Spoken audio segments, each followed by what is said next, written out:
विधानसभा चुनाव के 15 महीने बाद प्रदेश के दो बड़े सियासी दल बीजेपी और कांग्रेस अगले 1.5 महीने बाद होने वाले 7 निकाय चुनाव में फिर आमने सामने होंगे। इन 7 निकाय चुनाव में से 3 नगर निगम, 3 नगर पालिका और 1 जगह नगर परिषद के चुनाव होने हैं। दोनों दलों ने चुनावी तैयारियां शुरू कर दी हैं। चुनाव लड़ने के इच्छुक लोगों से आवेदन भी मांगे जा रहे हैं। बीजेपी जहां ये चुनाव अपनी पूरी ताकत और संगठनात्मक रणनीति से लड़ने का दम भर रही है, तो इस बार कांग्रेस भी अपनी धमक दिखा रही है, क्योंकि अब इसका भी संगठन बन चुका है। कार्यकर्ताओं में जोश है और नेतृत्व भी गतिशील दिख रहा है। तो इस बार के निकाय चुनाव दिलचस्प हो सकते हैं।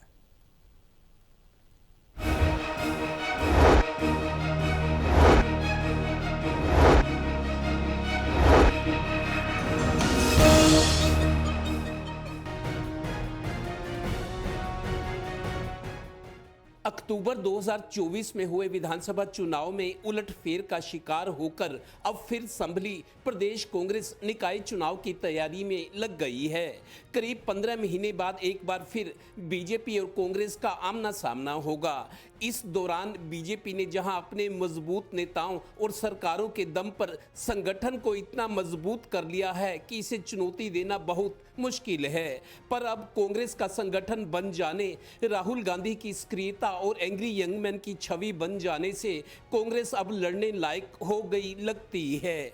उधर बीजेपी के प्रदेश अध्यक्ष मोहनलाल बड़ोली निकाय चुनाव में पूरी मजबूती और संगठनात्मक रणनीति से चुनाव लड़ने की बात कह रहे हैं। हालांकि अभी उनका अपना फैसला भी होना बाकी है। जो गरीब कल्याण की योजनाएं जो हमेशा से सरकार चलाती रही है, उन गरीब कल्याण की योजनाओं का लाभ समाज के अंतिम व्यक्ति को मिले, ये सरकार की सबसे बड़ी उपलब्धि है।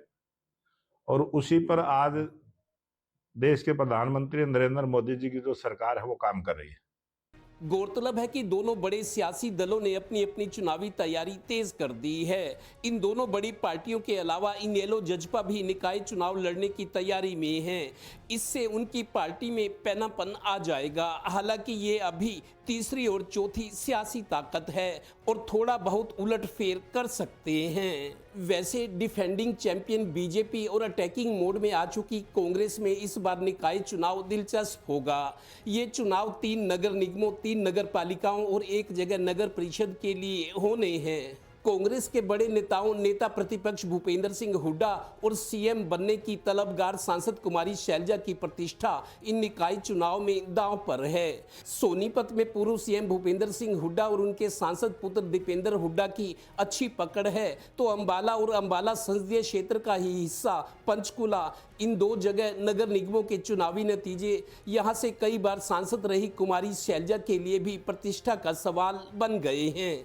पंचकुला में तो अब विधायक पूर्व डिप्टी सीएम चंद्रमोहन हैं, जो कुमारी शैलजा के करीबी हैं। पार्टी से अब अच्छे प्रदर्शन की उम्मीद इसलिए भी है कि अब इनके पास संगठन है, जोश है। राहुल गांधी भी एंग्री यंग मैन बने दिख रहे हैं। अगर कांग्रेस मौजूदा सियासी हालात को अच्छे तरीके से भुना पाई तो उसे उछलने और खुश होने का मौका भी मिल सकता है। Haryana bureau, total news.